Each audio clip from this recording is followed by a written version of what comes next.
जय श्री राम। आप सभी का हमारे YouTube चैनल पे बहुत बहुत स्वागत है। आज मैं आप सभी को सीता नवमी की व्रत कथा सुनाती हूँ। सीता नवमी की पौराणिक कथा के अनुसार मारवाड़ क्षेत्र में एक वेदवादी श्रेष्ठ धर्मधुरीण ब्राह्मण निवास करते थे। उनका नाम देवदत्त था।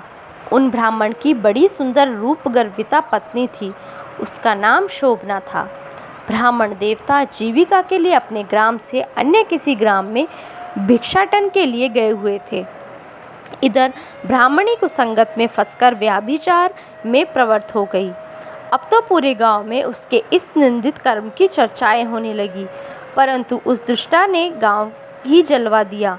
दुष्कर्मों में रत जगने वाली ये वह दुर्बुद्धि मरी तो उसका अगला जन्म चांडाल के घर में हुआ। पति का त्याग करने से वह चांडालनी बनी। ग्राम जलाने से उसे भीषण कुष्ठ हो गया तथा व्याभिचार कर्म के कारण वह अंधी भी हो गई। अपने कर्म का फल उसे भोगना भी था। इस प्रकार वह अपने कर्म के योग से दिनों दिन दारुण दुख प्राप्त करती हुई देश देशांतर में भटकने लगी। एक बार देवयोग से वह भटकती हुई कौशलपुरी पहुंच गई। संयोगवश उस दिन वैशाख मास शुक्ल पक्ष की नवमी तिथि थी, जो समस्त पापों का नाश करने में समर्थ है। सीता नवमी के पावन उत्सव पर भूख प्यास से व्याकुल व दुखी चारी इस प्रकार प्रार्थना करने लगी, हे सज्जनों, मुझ पर कृपा कर कुछ भोजन सामग्री प्रदान करो, मैं भूख से मर रही हूँ।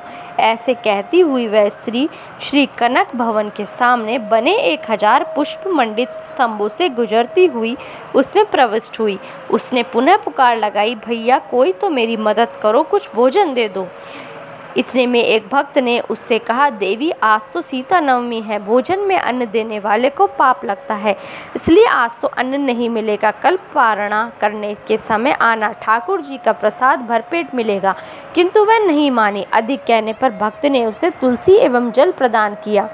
वह पापिनी भूख से मर गई, किंतु इसी बहाने अनजाने में उससे सीता नवमी का व्रत पूरा हो गया। अब तो परम कृपालिनी ने उसे समस्त पापों से मुक्त कर दिया। इस व्रत के प्रभाव से वह पापिनी निर्मल होकर स्वर्ग में आनंद पूर्वक अनंत वर्षों तक रही।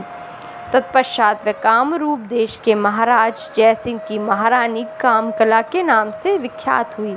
जाति स्मरा उस महान साध्वी ने अपने राज्य में अनेक देवालय बनवाए, जिनमें जानकी रघुनाथ की प्रतिष्ठा करवाई। अतः सीता नवमी पर जो श्रद्धालु माता जानकी का पूजन अर्चन करते हैं, उन्हें सभी प्रकार के सुख सौभाग्य प्राप्त होते हैं। धन्यवाद। इस वीडियो में बस इतना ही। प्लीज़ मेरी वीडियोस को लाइक कीजिए, शेयर कीजिए और मेरे चैनल को सब्सक्राइब कीजिए।